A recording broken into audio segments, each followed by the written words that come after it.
Radio check. Loud and clear. My tyres are gone, Bono. I'm kidding. F1 fans, can't wait for the season to start. But anyways, today we're going to talk about the process of transition. Oh, look at that light. Sorry, I was blocking the light. So, process of transition. This is when someone starts something new. They're like very excited when something new happens in their life, or they pick up something that they really like. They're like, you know what, I'm gonna love this. And then there will come moments in time. So this is like the emotional journey that we're gonna go through now. So the first thing that we go through is anxiety when we start something. We're like, I'm really excited, but I'm very anxious. I don't know how this is gonna work out. Can I really cope? Can I do this? And then gradually move into happiness, because you're doing something that you really want, right? You pick this up and you're like, okay, I'm gonna try this out. All of a sudden you go downhill on this emotional journey, and you come across this emotion called fear. And fear, there are lots of styles of fears, but the most important one, and the one that affects us and paralyzes us, is the fear of judgment, is what other people think about it. This is why we never do what we want to do, because we think that people will never accept us, and there is no validation from society and people in general, the loved ones even. And as you gradually go from fear to the other emotion called threat, this is when you feel challenged, when you're like, okay, I've already set out to do this, but it's quite a big of mountain to climb, and you hadn't anticipated all these ramifications that comes along the way. Your subconscious, your body don't like being challenged. It likes its comfort zone, right? So as soon as you push your body away from the comfort zone, that's when body starts panicking, and it puts you into this fight or flight mode. This is where it bottoms out for a lot of people. This is the most important place where everyone gets stuck, and this is known as the valley of death, or valley of despair, or valley of depression.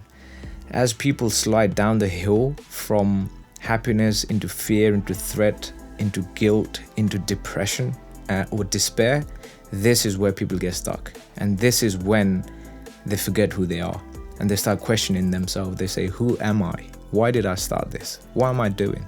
Why am I doing this? Is it even having any impact? Is it ever going to reach out? Is it ever going to help anyone in any shape or form?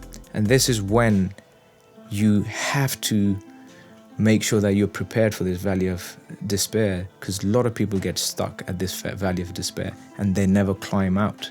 And this is the area where everyone gives up. This is where they literally give up. The people, doers, anyone going through any journey would definitely have gotten stuck at this valley of death. This is where a disillusionment kicks in, and you say, you know what, I'm done with this.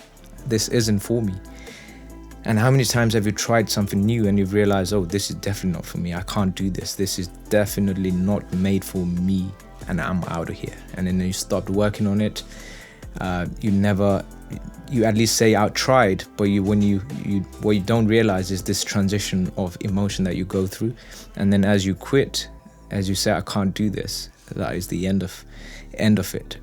And that you can't really climb out of that until you are aware of these emotional phases that you go in life. These are the transitions.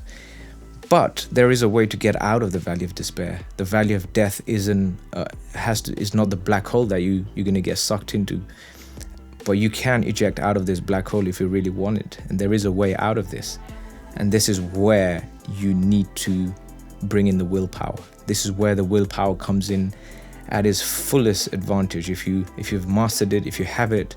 If not, you need to work on something. It's to have a tremendous amount of willpower.